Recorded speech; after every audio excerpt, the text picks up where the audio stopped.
we go. 3, 2, 1. Boom! And welcome to the Big Honker Podcast live from Studio A. I am Jeff Stanfield with the world-famous Andy Shaver. How you doing today, Andy? Well, I just got done telling our guests it's not live, and then you say that it's live. So you got to make up your mind here, Jeff. We are live now. Well, sure, we're doing it in person. Yes, we are. So quit being a smartass. You're just quite confusing, Jeff. Yes. With us today, from the hottest place on earth, St. Louis, Missouri. Maryland Heights. Well, Maryland Heights, which is the hottest place I've ever been to in my life. Mr. Cody Stokes, owner of Dive Bomb Industries. How you doing, Cody? Great, guys. Good. How are you? Good. We're excited. So has everything kind of calmed down since SquadFest? Are we back with our feet on the ground and back to running full steam? We're back with our feet on the ground. They finally picked the tents up, the porta potties, the whole works, and I think we still have about 20 cases of water left over. So we're all drinking nice bottled water in the refrigerator because, as you just mentioned, St. Louis was the hottest place on earth. With 10 degrees with like 75, 80% humidity. But yeah, we're all rested. We're all settled in for this busy season coming up that's already starting to pick up. So I gotta tell you, my hat is off to you because we have been to so many hunting shows where they nickel and dime you for everything. You were giving away free cases of water. Pizza? Your mom was coming around with pizza for people. I mean, it was that. My hat's off to you for that because, you know, you guys could have made a lot of money on bottled water or anything like that, but you took care of the people that were there. Well, great. That's good. I know the beer vendor was happy. I think next year I need to take a cut because he was all smiles with a big stack of money and invited us all out for a free dinner and beer. And, so he must have made out like a bandit on that. We have, in my lifetime in the hunting business, I don't know how many hunting shows I've been to, but it's in the hundreds. And I have never been to an event, and y'all's really wasn't a hunting show. I've never been to an event like y'all's that was just ran as smooth and where you actually cared about the vendors that were there, because that's something you don't see very often. Usually a vendor's an afterthought. They put on a hunting show, the vendor's there, he's paying you $1,000 a booth or whatever it is, and then you really don't give two shits about him. You're worried about the gate coming in the door. Y'all's was top notch.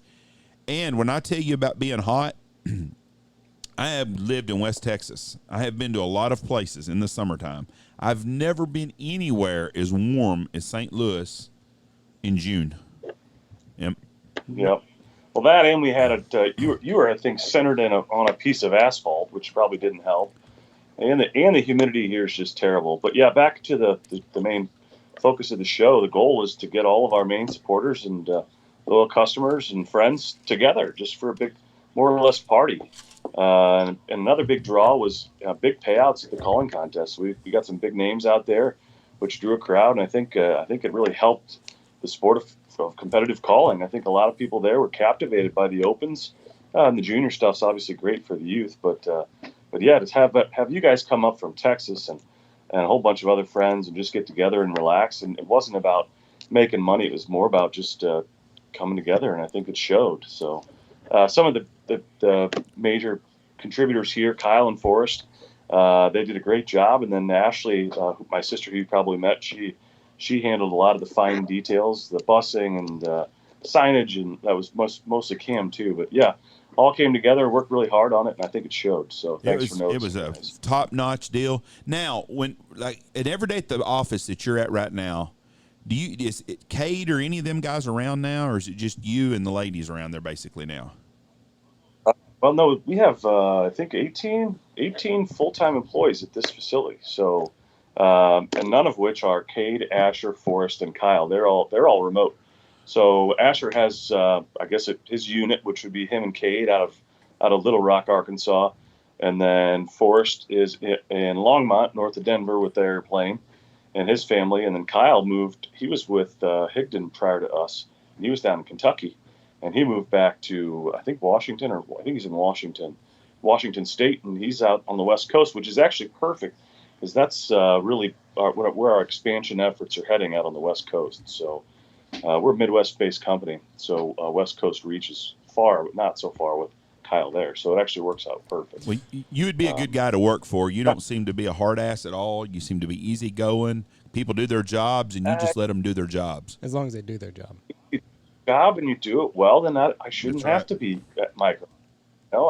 I came from my previous boss was the micromanager, and it was hellacious. No one wants to come to work. You have terrible anxiety all the time, and it's just not worth it. And one of the main reasons of starting this company was to get away from those big pressures, get away from the corporate people or having 5 larger customers where you have to do everything they say and they don't appreciate anything you do. Where we have now thousands of customers, and if one doesn't appreciate us or wants to, treat us poorly, we just move on to someone that treats us well.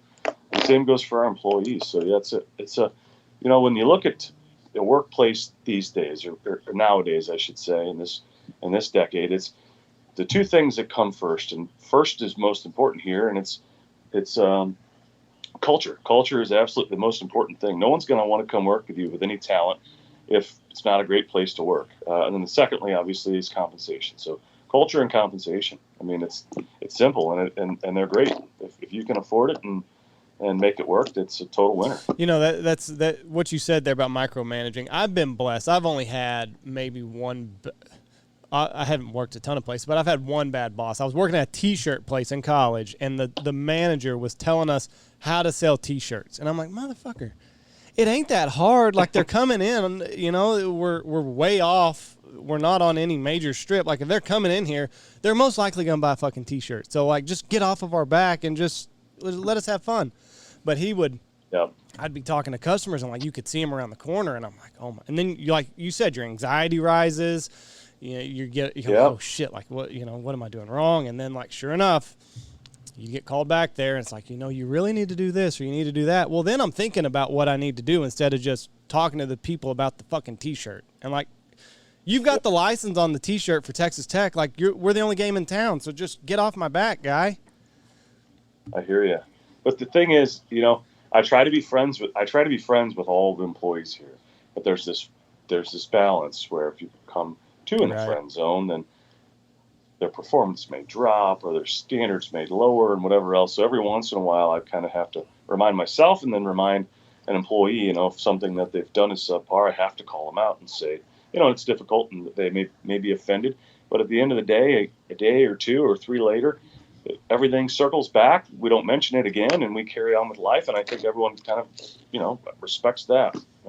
Respects being called out and asked to continually improve, which is kind of the buzzword of the manufacturing industry or distribution industry. So anyway, that's something Jeff does a really good job with that out here because we are a family business. It's him, myself, Jeff's brother works out here, and we want our guides to feel like family.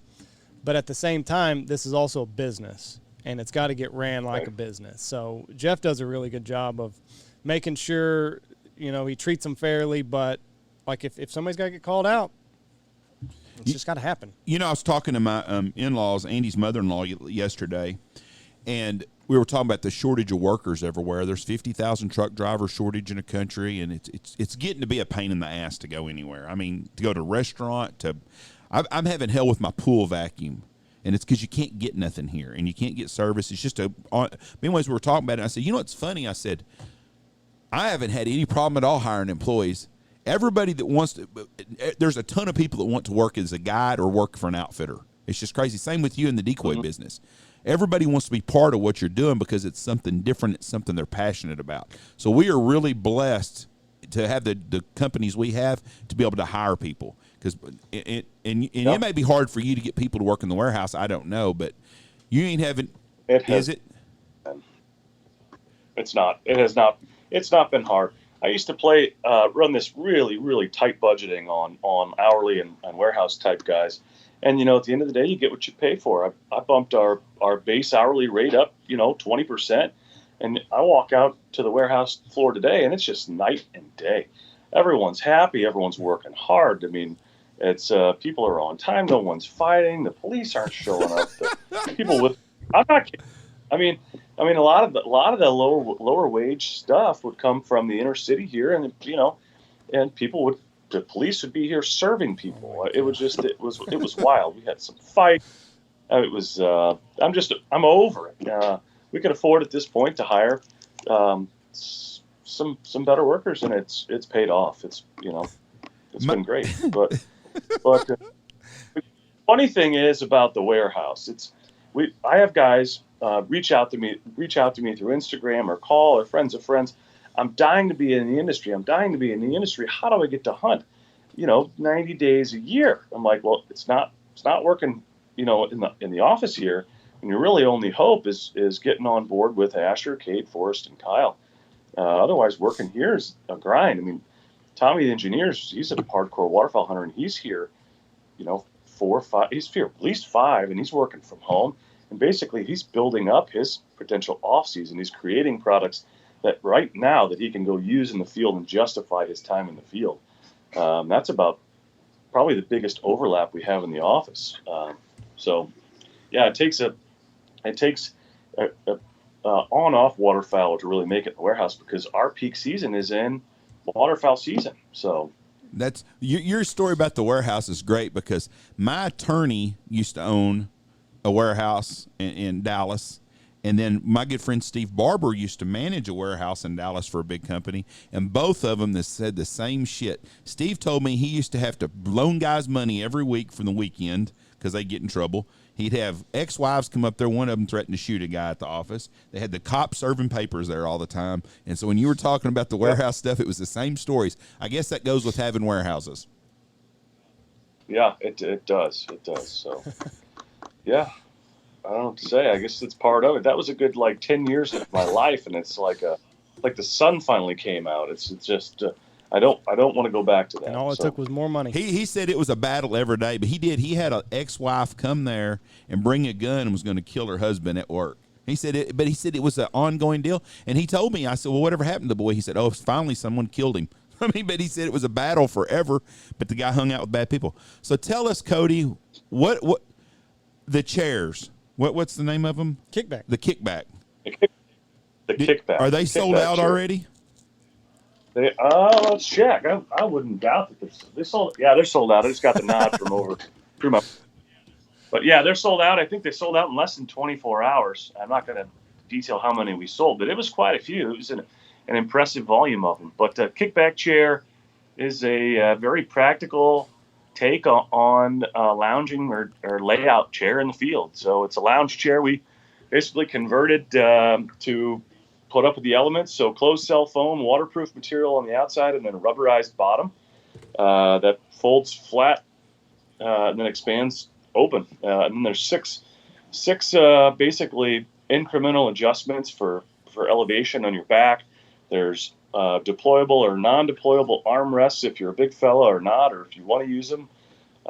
There's pockets, there's cup holders, there's drink holder, there's shell holders zippered, and then there's a pocket in the back that holds we pair now this kickstand with the Kickback. So this is your basically gun rest that fits snugly in the back of the chair. But yeah, big success.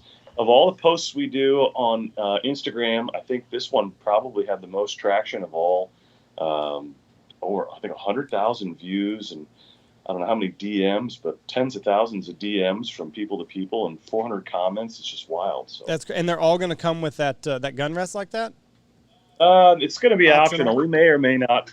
It's going to be basically buy it on your own accord. We may or may not be throwing these into all of the pre-sale customers as a little gift, but We'll see. Yeah. So, are you going to have any more before season, or guys like us, we just SOL on this deal? You didn't order? We didn't get in on the deal. We want to make sure that the customers, we want to make sure they get their thing first. We don't want to bog you guys down. We're not going to be hunting until November. Well, I doubt there may be more here by then, but we may be known to keep a stash in the back for a special. I gotcha. How long have y'all been tinkering with this chair? So we had a totally different design of chair. It's more in line with everyone in the industry. And we just kept looking at it. No one was overwhelmed. And then Tommy came in one day and pieced this thing together. His wife is great with sewing, and we've got our ways to attach fabric here. We use a hot glue gun or rivets or whatever else. They came in with this Frankenstein chair and threw it out on the ground Monday morning, and I said, "This is awesome." So took to that and improved it 2 or 3 times. But of all the things we've developed, this was probably one of the fastest.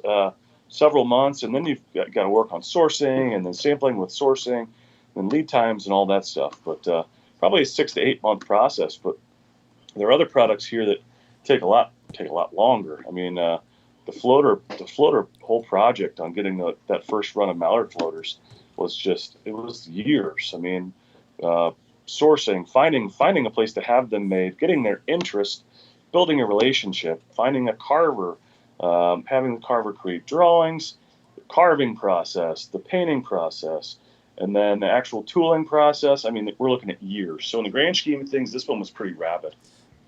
So is there any product that comes to mind whenever, like you were just listing the hurdles you had to jump through to get a floater on the market? Are there any products that you've obviously got now where in the middle of this you're like, I don't know how the fuck we're gonna make all this come together and release a product?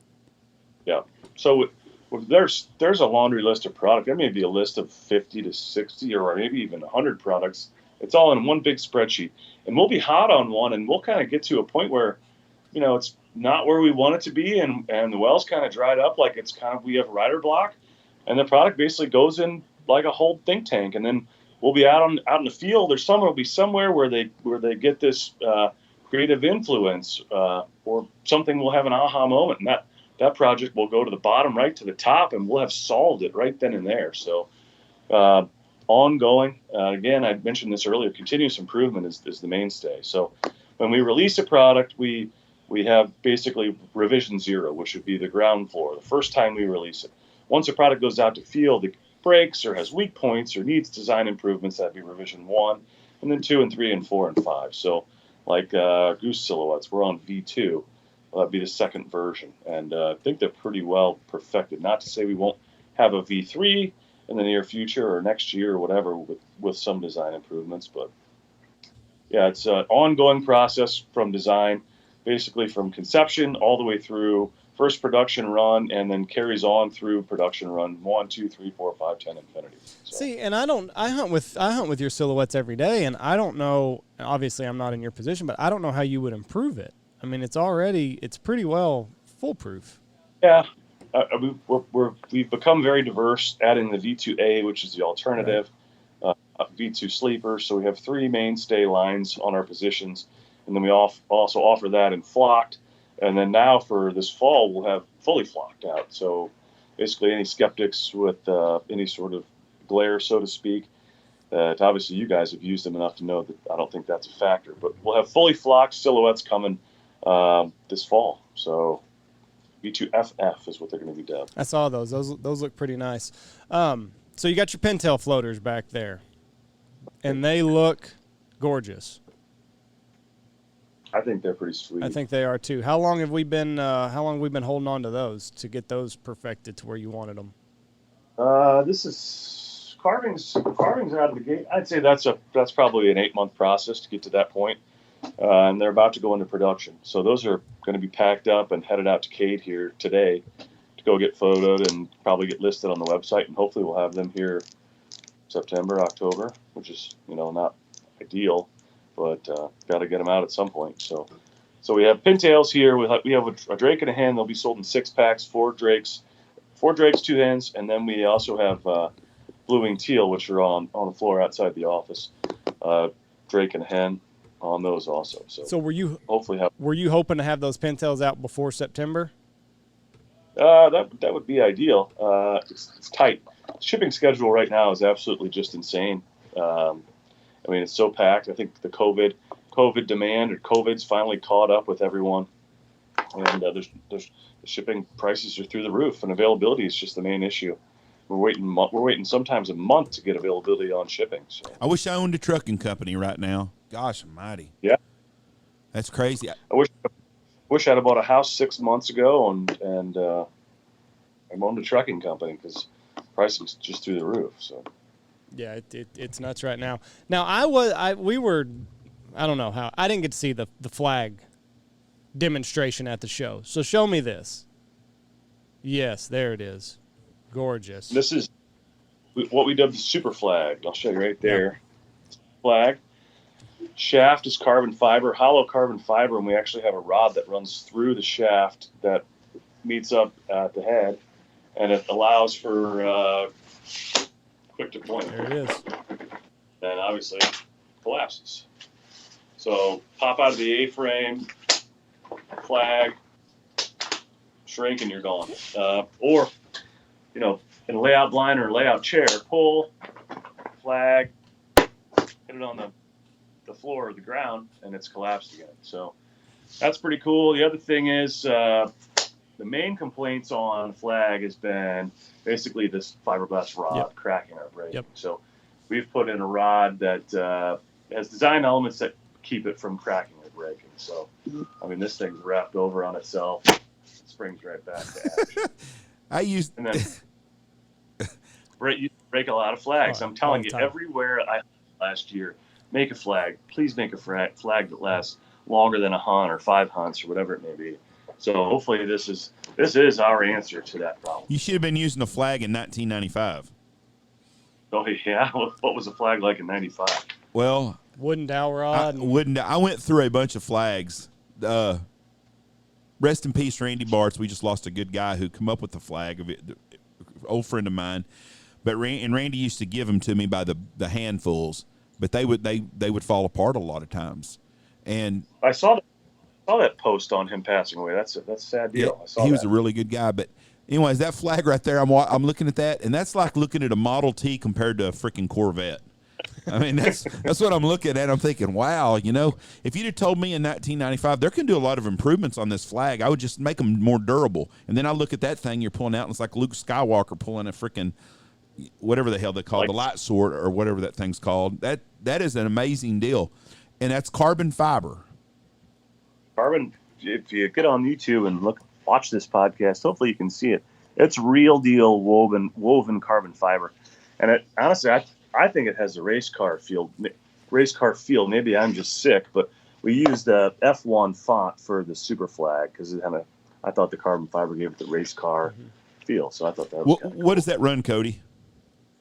It'd be under $60, around 60. $60 for something that'll change your hunt. People that have never used flags, and I can't imagine there's anybody that's in the goose hunt that doesn't use a flag ever. They don't realize how versatile and how much of a tool you have to have a flag.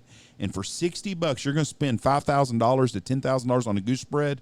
That'd be the best $60 you spend, because that right there to me is as important as calling is. Now I know Trevor Shanahan's going to correct me on this shit because he does everything, but that right there is as important as calling is, I think.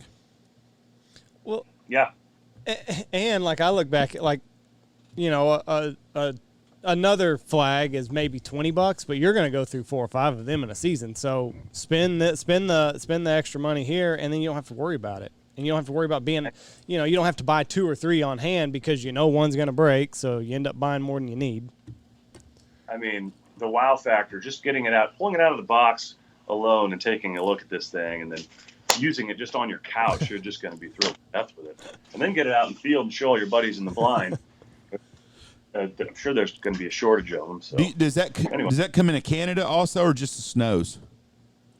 Oh, yeah, Canada also. Okay. Yeah, this is just a white. So 2 versions. It'll be printed on both sides, although this one's just printed on one side.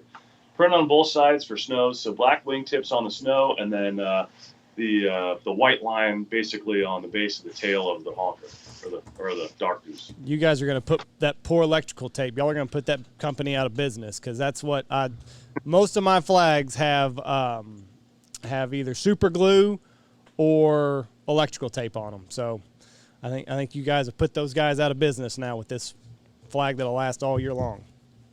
I hope so. I hope we make the customer happy, right? That's the goal. So how much hunting do you get to do? I know you've got this farm that you work on, and I know you're trying to farm ducks. How much do you actually get to go out there and enjoy it? So college, I'll give you the backstory.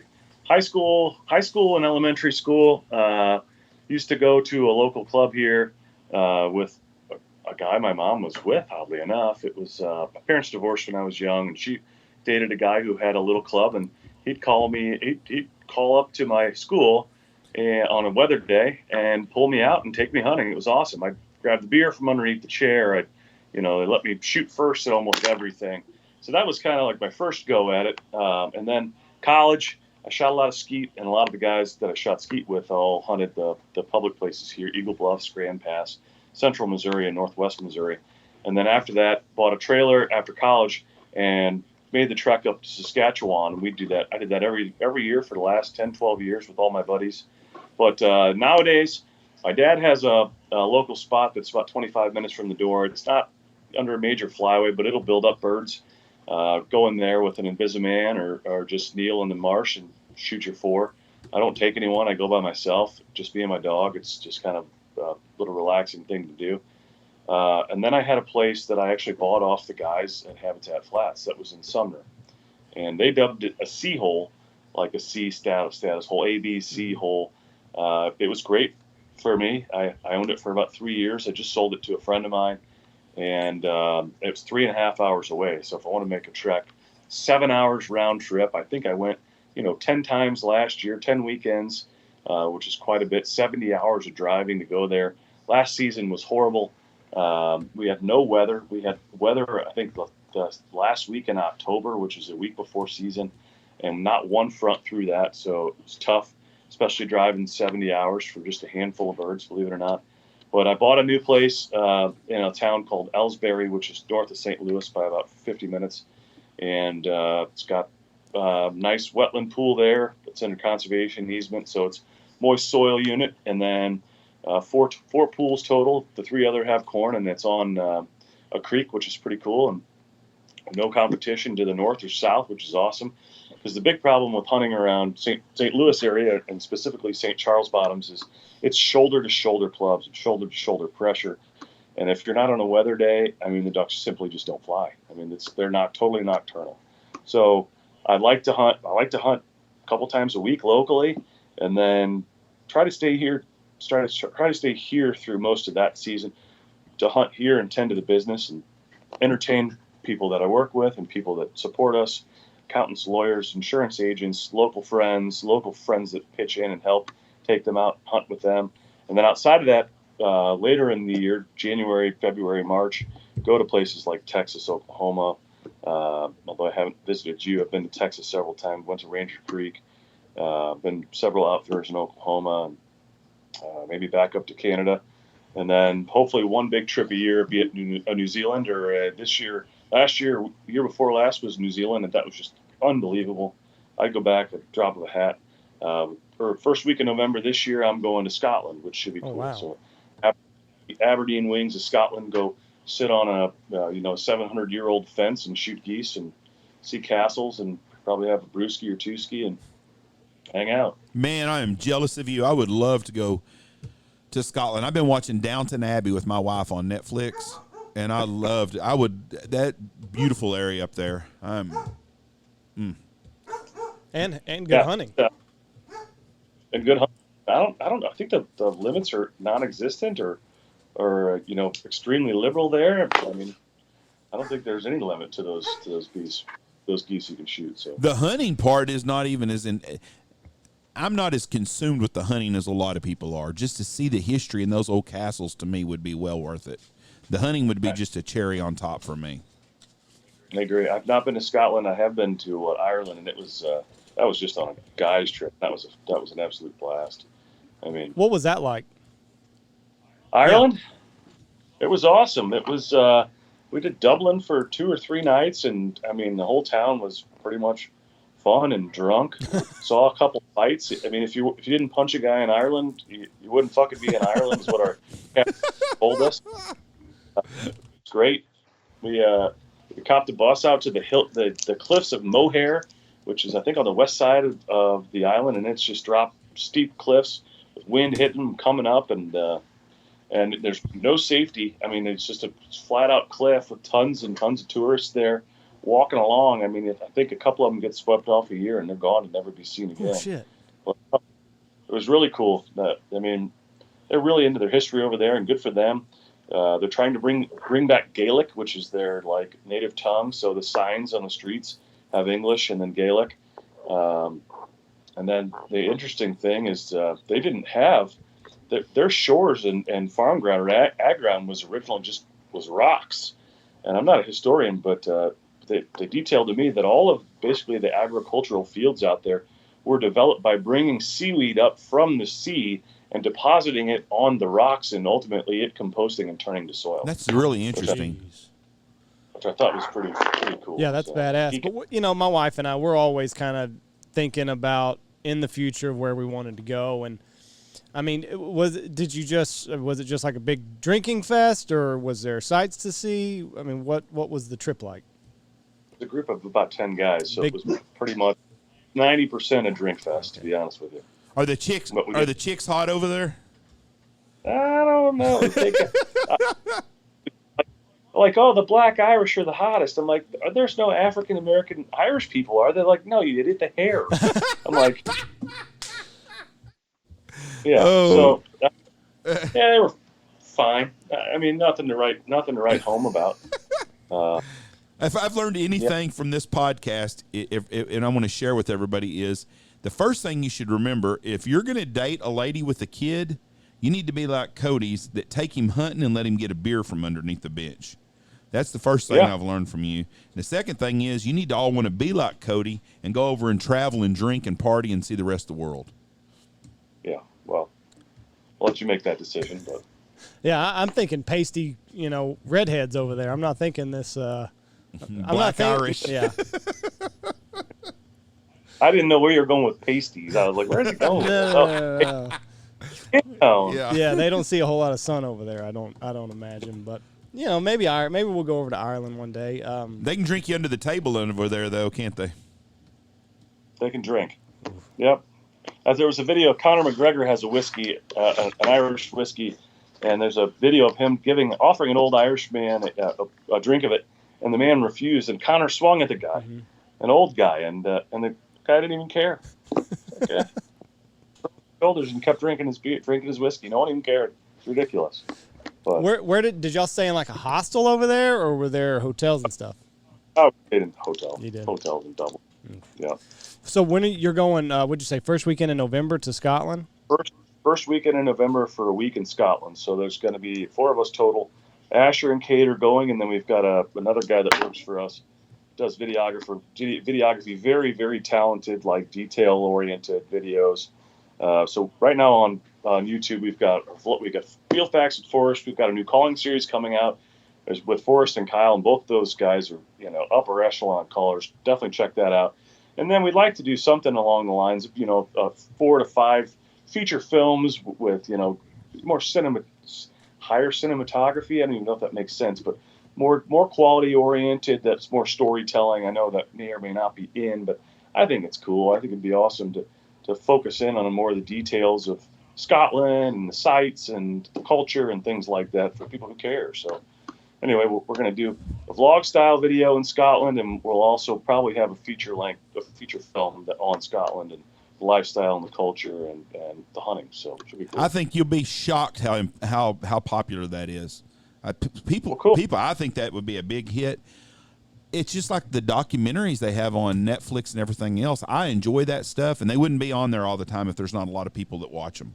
I think you would. Yeah. I think you would appeal to a different market than like the vlog style people. I think you'd get more guys, Jeff's age group that kind of care about that sort of thing. And then if you put in some cool hunting stuff, it's kind of a cherry on top. But I think you'll widen your base. I mentioned this before the podcast, and Jeff, that's what I was talking about when we need the Morgan Freeman style voiceover. Well, it'll cost you $0 for me to do it. There you go. Well, and the price is right. Deal. Well, I think that would be very honored to get to do something like that, and I think it would be very interesting. That would be cool. Very cool. Narrate some of the scenic shots with history with none other than Jeff Stanfield's voice. There you go. Did you ever think in your wildest dreams that you would be where you are today? No. Never. No, I would say definitely an aspiration, but I know this is not the most encouraging statement. I mean, the likelihood of something like this going and growing to where it is very small, and I've got to respect that. It's a lot of hard work, and it's a lot of hard work by everyone that's involved in this organization, but it's a lot of timing and a lot of luck, and I'm grateful. Never did I think it would be as big as it is and be continuing to grow as fast as it is. So, no, I'm surprised, to be honest with you. It's an honor. I'm just lucky.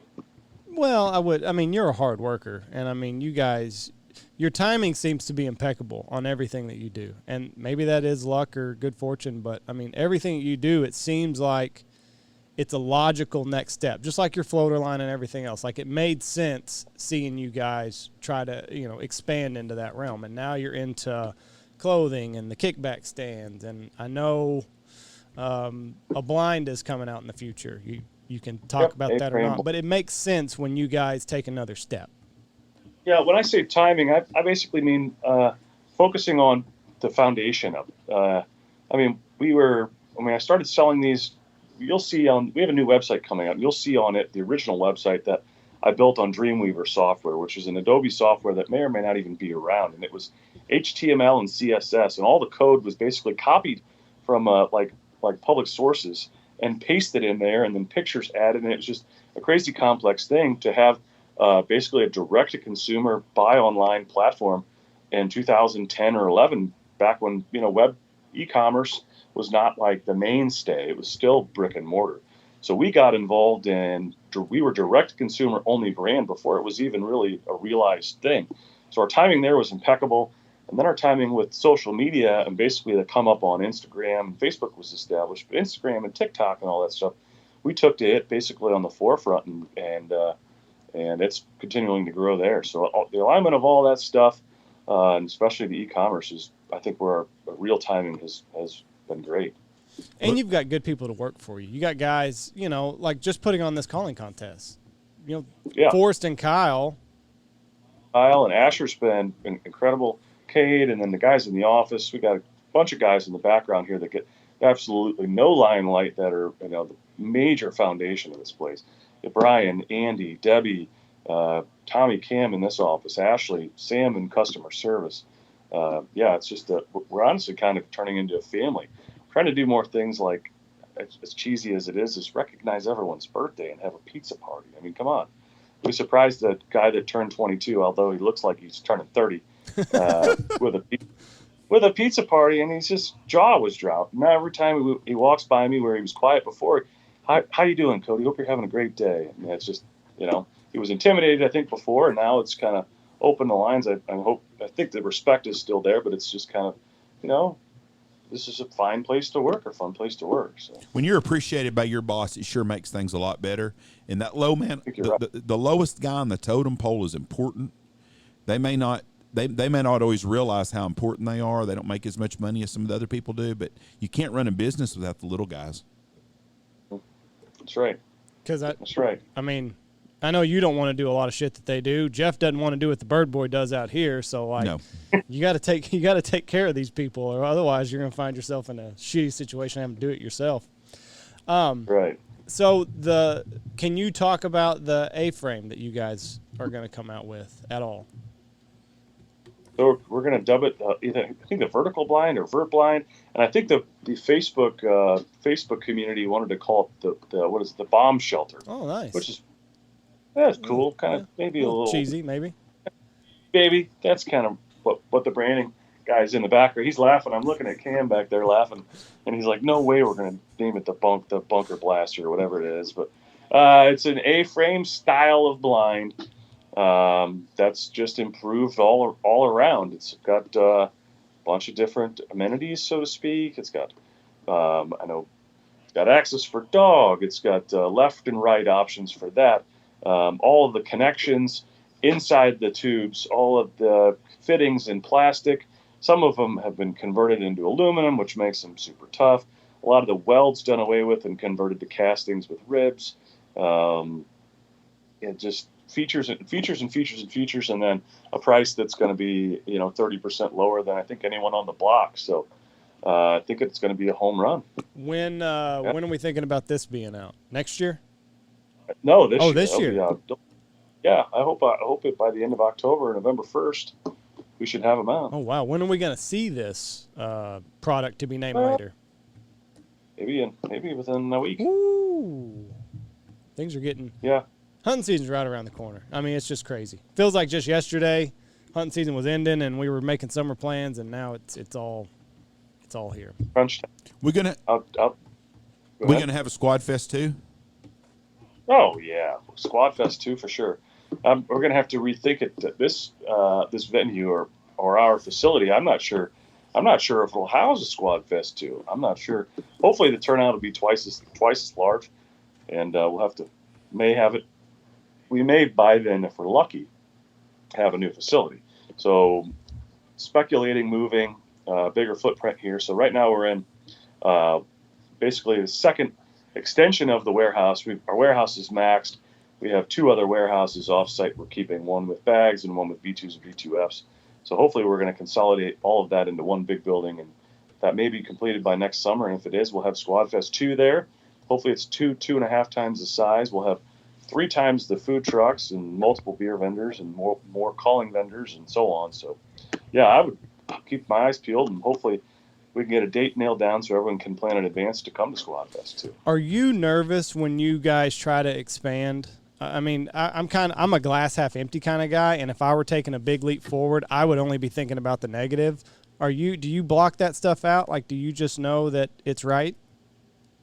You know, I have basically all I really have is historical data. So I've got sales on V2s, all the products that we've had for 7-8 years, or even just a year or two. And that gives me some insight into future demand. So I can basically come up with a slope or predict based on an average of usage over the past year. So my confidence in purchasing, mainstay products we've had in place for a while is very high at this point. For newer products, there's always the uncertainties.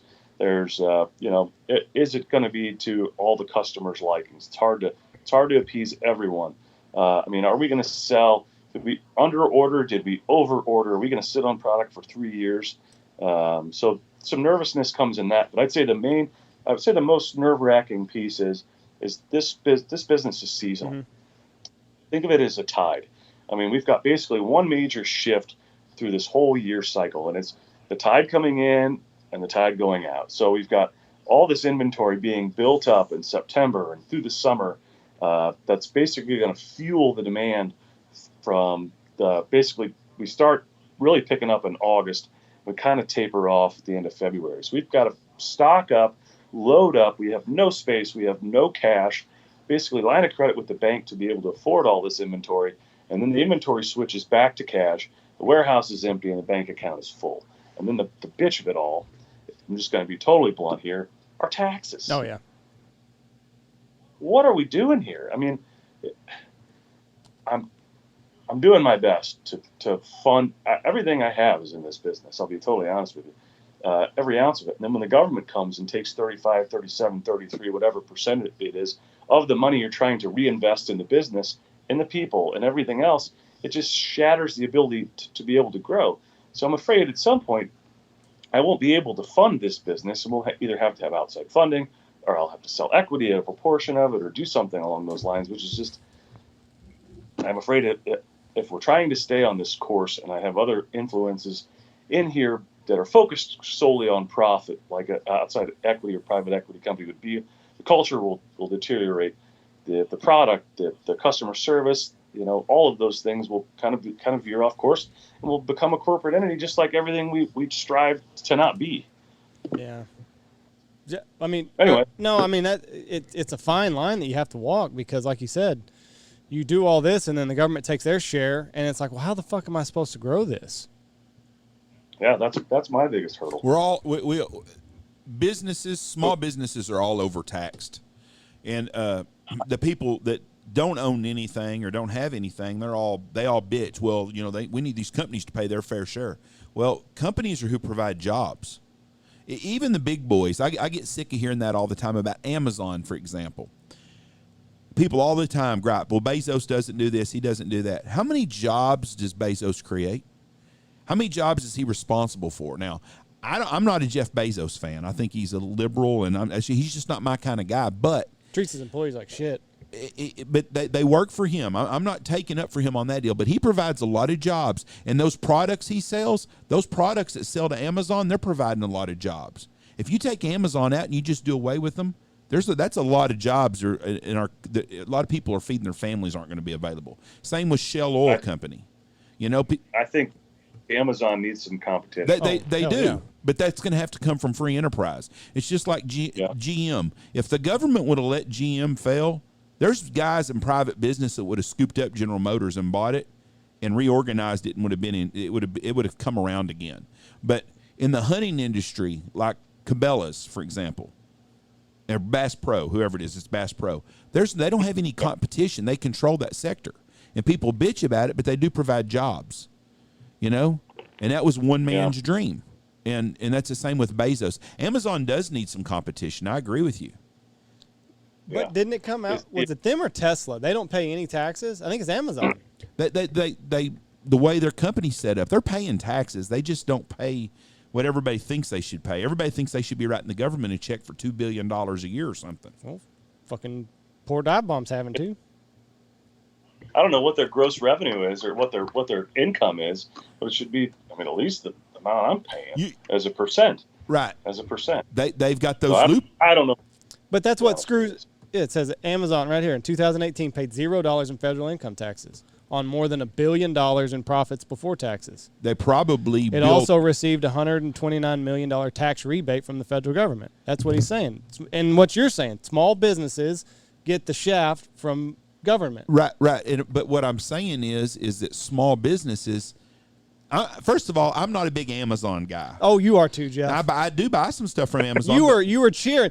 A tear came to his eye when Jeff Bezos went through the atmosphere the other night in his ding dong rocket ship. I'm not a fan of Jeff Bezos he was at all. crying. He was crying. A tear came to his eye. What I'm saying is you don't have to drive to any big city in America. And I bet in St. Louis or somewhere they're building an Amazon facility. Somewhere, they're everywhere. That's right, and that's why he's not paying taxes. Yeah. I don't know why. That would be more of a local tax than a federal tax.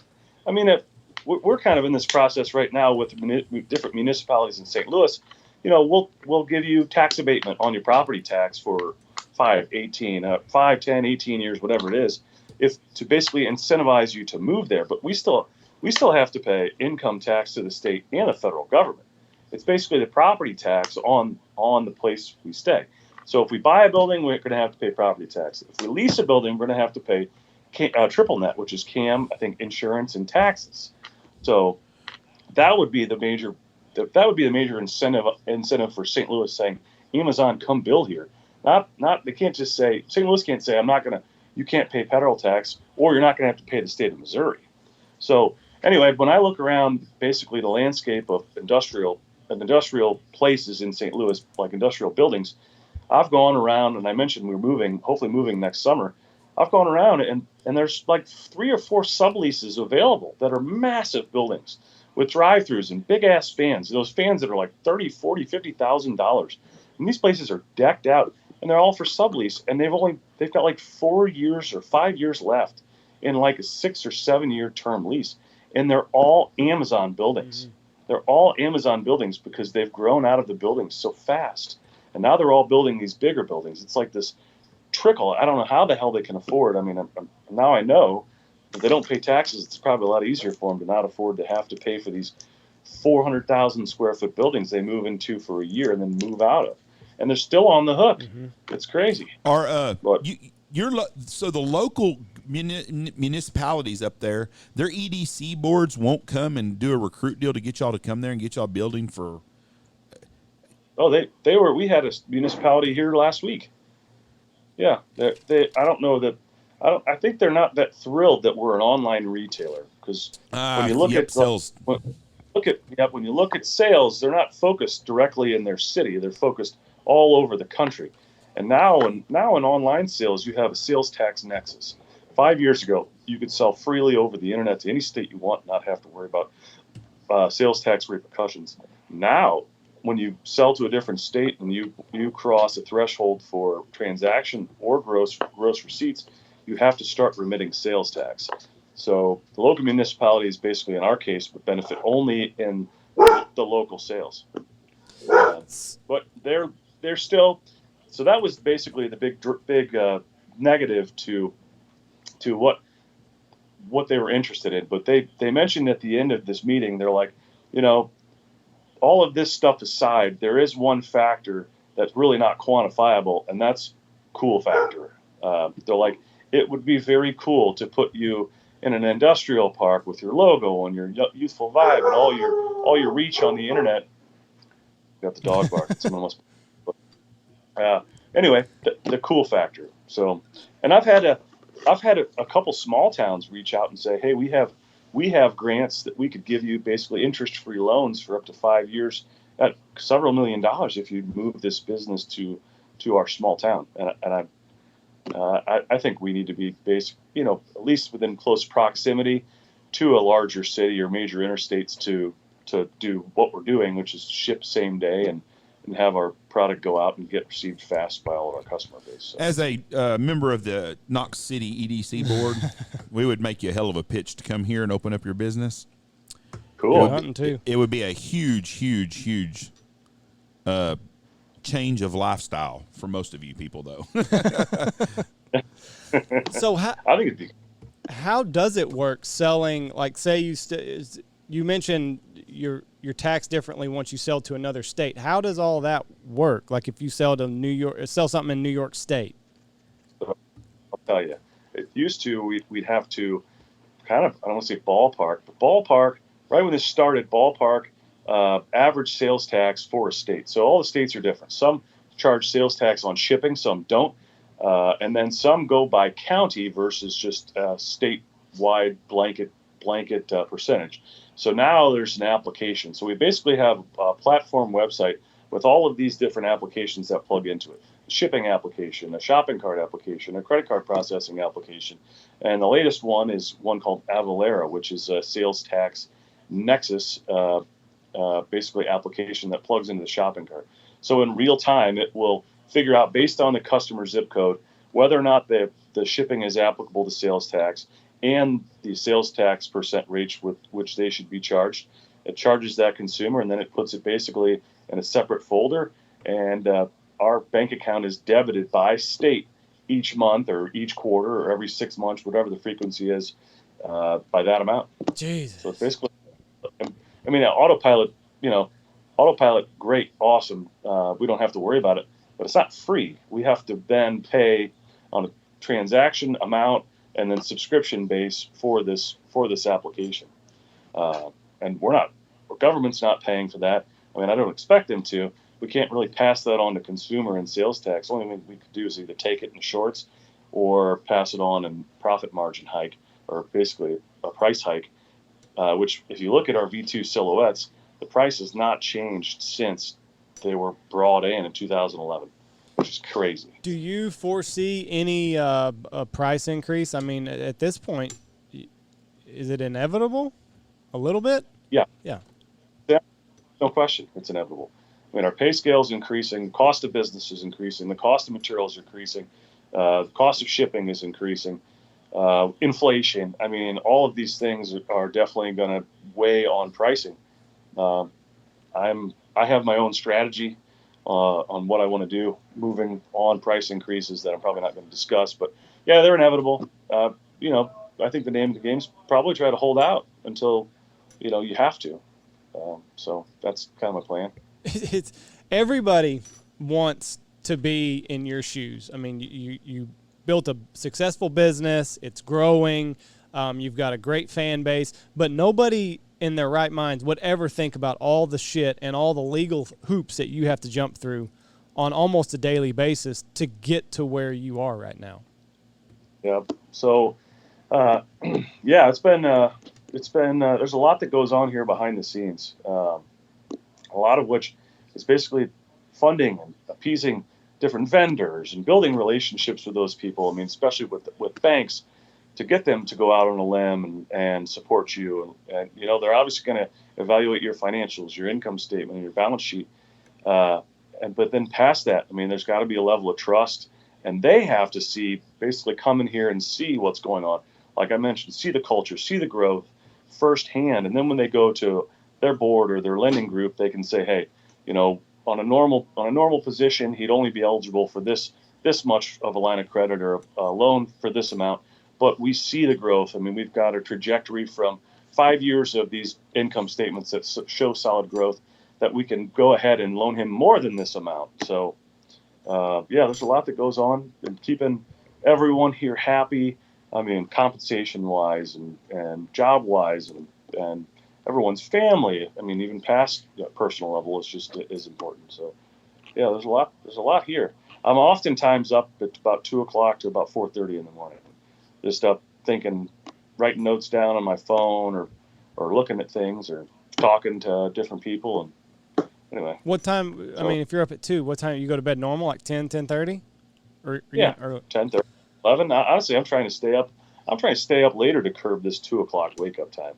I'm trying to stay up, 11, 11:30, even midnight and sleep solid, rather than wake up in the middle of the night with anxiety or thoughts or whatever it may be. So is that something that you've consciously done? Like you wake up and you've got a thought. Like early on, would you just try to go back to sleep, or have you found that it helps you to get these thoughts out, put them in your phone, or write them down?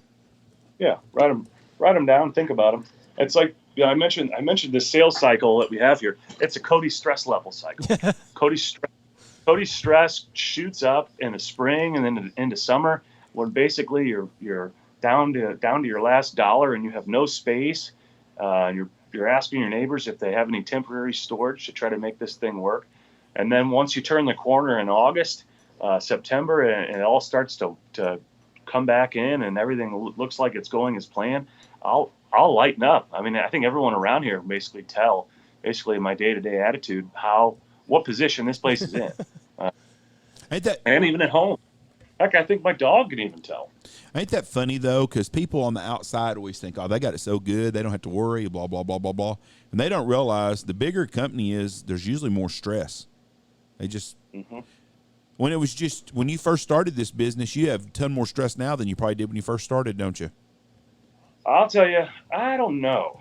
So long ago, I just remember I sold 500 dozen on Craigslist, and then I doubled down and I ran 1,000 units.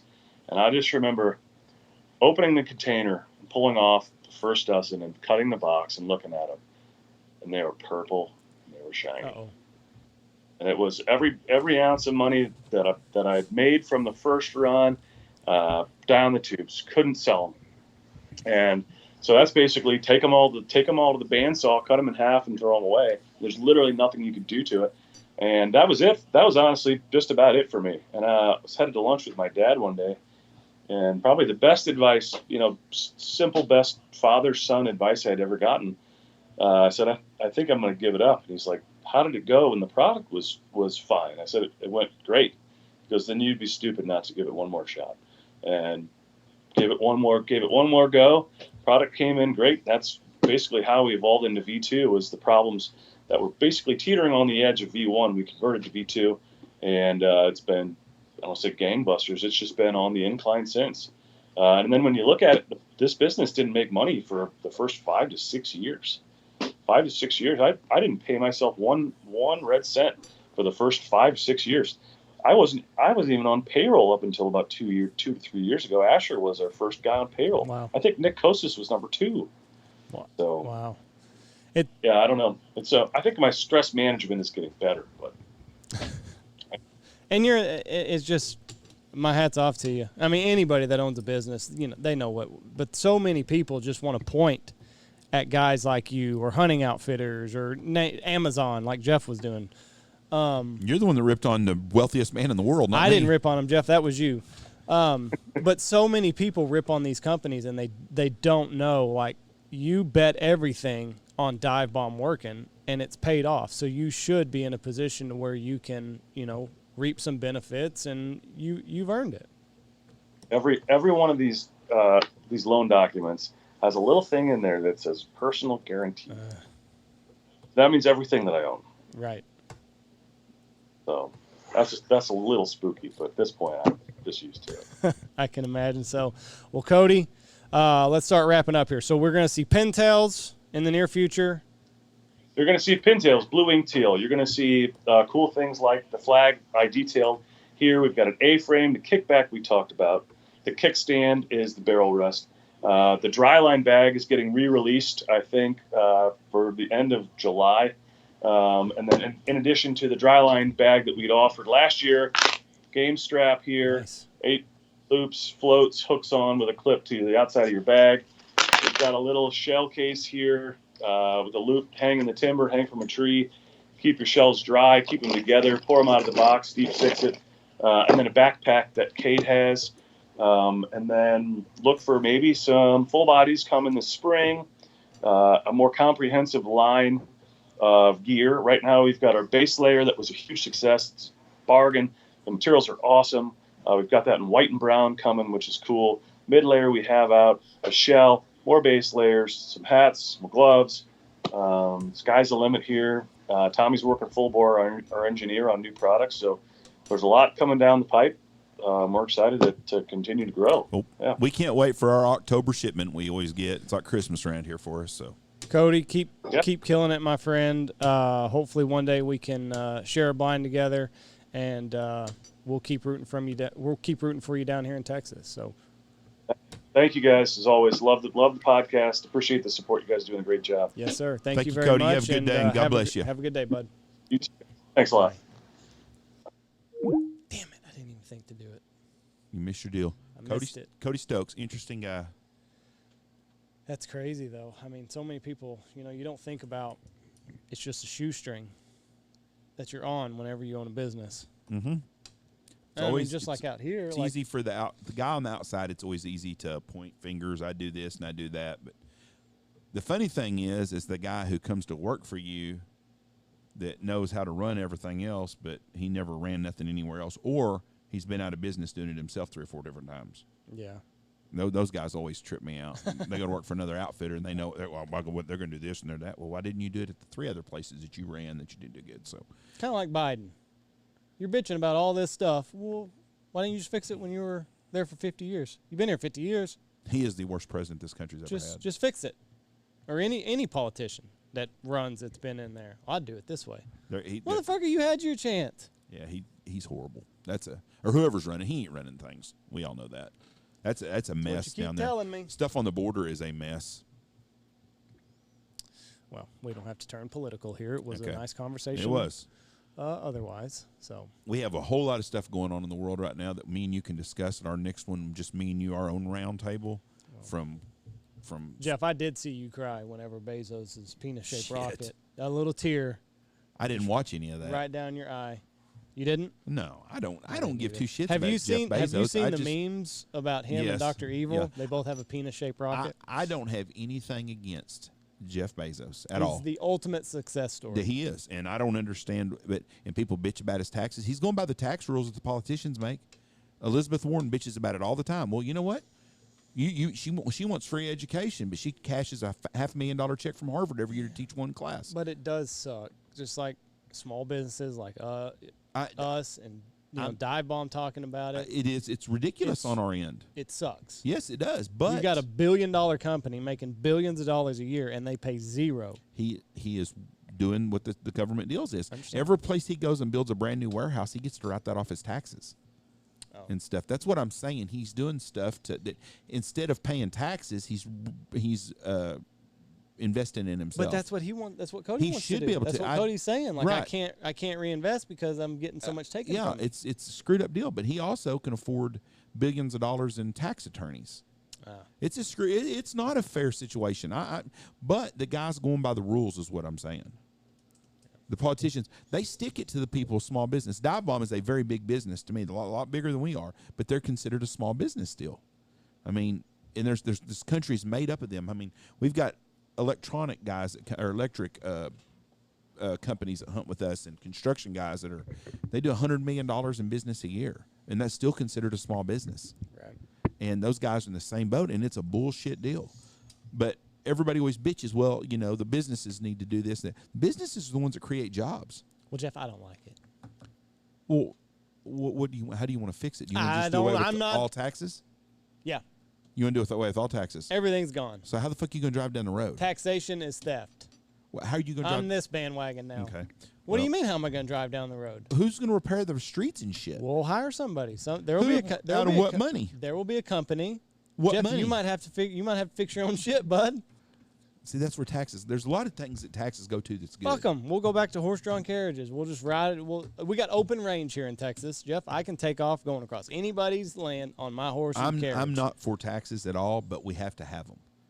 The problem we have is people that are spending tax dollars on shit they shouldn't spend on, like private jets for politicians. That's a Shit big like problem. that is a bunch of bullshit. We waste a ton of money that way, but we have to have taxes, just like school taxes. You know, I saw a lady. Wichita Falls is listening to this, building 2 schools. They're dropping from 3 schools to 2 schools. Right. People are bitching. One lady was mad because, well, my kids are homeschooled. I shouldn't have to pay taxes. Well, lady, listen, that's a real simple process. You can fix that real easy. Fucking become a renter, because renters don't pay taxes. Mm-hmm. If you don't own property, you don't pay school taxes, correct? Yes. So why the fuck? That's a simple deal. And I think it goes off businesses too somehow. If you own a business, it's because somebody owns that property. Right. But if you don't own property, you don't have to pay school taxes. So fucking do that. That's real simple. Just go rent a house And work minimum wage. Well, you can make $1 million a year, but if you don't own property, you don't have to pay school taxes. What do you mean? How would you not own property? Like you would just lease the property? Like say you got a business. Because I think it goes just off. rent it. There's somehow sales or she was involved. bitching about her kids are homeschooled, but she has to pay school taxes. Well, what about all the fucking people that own houses their kids are raised and out of school? Right. If you own property, you're paying school taxes. Yeah. So it's simple. Fucking sell your shit and just rent forever. And then you won't pay school taxes at all. You know? We have to have schools. Taxation is theft. I don't have a better answer though. My idea dies at the cool slogan. We are overtaxed and unrepresented. Do you think term limits would help that at all? Or do you think it'd still be the same problem? I think you could fix D.C. A guy like Donald Trump. It don't have to be Donald Trump. Mark Cuban. I don't like Mark Cuban, but Mark Cuban's a smart man. He's There's probably no doubt. got a lot of good ideas. Very smart man. He could go to Washington, D.C., and could probably fix it in 8 years, just like Trump was. Trump was on the verge of really fixing D.C., and that's really one reason they want to get rid of him. Because politicians shouldn't get paid. Shouldn't pay a dime. If you took every job in Washington, D.C. that's an elected official, if every one of them was someone there on a voluntary basis, you're going to have successful people that can afford to be gone for 2 or 3 months from their business and work. And that's the way it should be. Well, I don't know about that. Why? Because you get one fucking nutbag in there, like a doctor, like a Jeff Bezos. Do you think that if Jeff Bezos got put in one of these positions, do you think he could put his personal needs aside?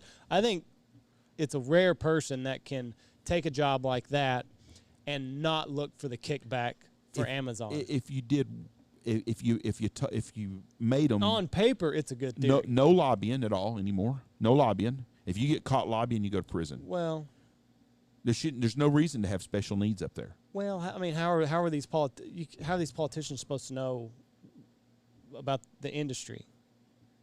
You know, like say the cattle industry needs something. How are these guys supposed to know it if there's not somebody up there to tell them, like, hey, listen, you might want to look at this? Small towns all across this country are ran without politicians getting paid a dime. It's usually people in town that are business owners. What's the threshold? Wichita Falls, the people get paid, don't they? No. The mayor doesn't? No, I don't think so. I think he does. I don't think so. Unless there's 2 kinds of government in Texas. There's a mayor government that runs the thing, and you have a city manager government. The city manager runs Wichita Falls. They have a city manager. Their mayor don't get paid a dime. The same as I didn't get paid mayor when I was mayor in Knox City forever. Now, it's apples and oranges, a town of 1,000, 1,500 people compared to 100,000 people. Abilene's mayor doesn't get paid. Wichita Falls does not have a mayor? They have a mayor, yes. That's not what it says here. They do have a mayor. Wichita Falls does not have a mayor. They have a mayor. I don't know what that they is. They do. Their mayor, their government is paid for their city manager. Their city manager answers to their mayor. Their mayor runs everything as a figurehead. And that who the city manager's real boss is the city council is his boss. On day-to-day operations, the mayor is his boss. Wichita, Kansas, they pay their board members. Well, there's certain states have different laws. That's what I'm saying. New York City's mayor gets paid. Wichita City Council pay has climbed 24% in 5 years. But in Texas, the county commissioners get paid.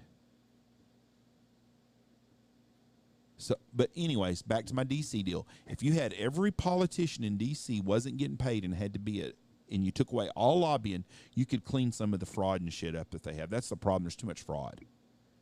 Way too much money. For sure. There's someone, just common sense. shouldn't tell you that someone's making $170,000 a year, like Nancy Pelosi makes, shouldn't be worth $35 million. She's got good investors. Yes, she does, and gets paid under the table for stuff, and it's wrong, and they shouldn't do that. But that's our problem, is we letting people in D.C. do stuff like that. But someone like Bezos, Donald Trump, Mark Cuban, you would have a lot of people like that as politicians that are running things, and we need those people are on boards all over the country on different company boards. Right. You know, Marriott's got a board of directors. If you found out who they are, you'd probably be surprised some of them are. They're other billionaires and stuff. You know, they want people in there that's got the hindsight that know how to run stuff. I don't know. I'd still be a little bit nervous. But get this evil billionaire in there. Every small town in America, usually you're going to find the people that are members of the council, the mayor, the school boards and stuff. Usually are people. You're usually not electing the dumbass from the town. Right. You're usually electing people that have some skin in the game, that have a little bit of common sense. No, not all of them. I'm glad that wasn't a prerequisite for the boards that I'm on. The water board you're on is really upstanding people. Well, common sense. So you're saying your school board is not, huh? I don't know how I got rope-a-doped into that. If common sense and would you run again? If you have to run again, will you run? Are you going to run next time you're up? Yeah. If you got beat, would you run again? No. Are you pulling for yourself to get beat or to win? I mean, I want to win anything that I do. Okay, well, that's competitive. Yeah. But yes, I will. Until I get beat, I'll stay on the board. Problem is, nobody runs. I retired from that. This is kind of a lifetime appointment. We could have had an election last spring, and nobody put their name in the hat. I had to run twice as for mayor. I had two people run against me 2 times. But then the one time I had 2 people run in one election against me. But and then in 2 times when I ran, nobody ran. And I didn't run the last time, and nobody else did either. And I wasn't going to run. I wouldn't run. You couldn't pay me to be a politician ever again. Everywhere. At any I don't level. know, Jeff. Don't ever say that. I'm telling you right now, I'm never going to run for office of anything. I don't want to be anything. I don't even want to be a judge no more, probably. They make a lot of do-re-mi up there, Jeff. Where? Washington, D.C. I have way too many skeletons and have read my mouth too much to ever be elected to anything. Donald Trump got DC. elected president, Jeff. Donald Trump had billions of dollars. He's had sex with hookers, porn stars, you name it. He's probably stuck his penis in it. And we need more Donald Trumps in the world. I'm not saying that we don't. That's apples and oranges. But I'm saying if there was ever a guy that had skeletons in his closet, George Bush was a drunk. He's a cokehead and a drunk. Ted Kennedy killed somebody. Well, John F. Kennedy was sleeping with Marilyn Monroe. They don't have So, I mean, I don't want to be a politician ever again. There's a whole lot better people out there to be politicians than me. I'm done with all that. I had an opportunity to run for a big office one time, and I turned it down. And I'm not going to do it. I'm done. You heard it here first. This podcast here, I get to speak all I want to speak about stuff. I get to speak my mind. And here's the thing: I don't have to vote on anything. Right. I can speak on. I'm on a board right now still. EDC. Get right. fucking dive bomb down here, Jeff. Yeah. You want to see Knox City turn around? There you go. You get dive bomb here. That's how you do it, Jeff. We don't have the infrastructure for anything big here. I'm going to tell you what, small towns in West Texas and Oklahoma and Nebraska, all through the Midwest, everywhere, got big problems right now. We have just the infrastructures in the small towns are dying more and more. Work participation is very low, and I really believe by 2030 you're going to see a big problem in our country with just lack of electricians and plumbers and stuff because they're all older guys. There's not enough young guys that are in them fields anymore. We're getting more and more people. We're building more shit, but we got less people to build them and know how to do them. Yeah. Interesting times, Jeff. Big time. All right. Well, we thank y'all for listening to us. God bless you. We're going to have a big giveaway on next week. No, I'm going to be gone next week. Still when it's going to be announced, Jeff. Okay. Andy's going to announce it while I'm gone next week. So, anyways, Looking Glass has got a giveaway going on right now. So Split Reed's got a giveaway going on right now. And then we're going to announce ours first week of August. Okay. Draw in September. All right. Now, I know Split Reed's, theirs ends on August 1st. I don't know when Looking Glass does. So your days are numbered there if you want to get in on the Split Reed one. Have a good one, folks. Check out all of our great sponsors. We've got a lot of good ones. You should not have to go anywhere if you're trying to buy something in the waterfowl world. Check out Dive Bomb Industries. right off the top. Check out Pacific Calls, Shin Gear Waders, Boss Shot Shells, Dirty Duck Coffee, Lucky Duck, Looking Glass Duck Club. Don't forget about the giveaway. Gun Dog Outdoors, Goose Creek Retrievers, Bangtail Whiskey, Eyesight Drone Service, and Stanfield Hunting Outfitters.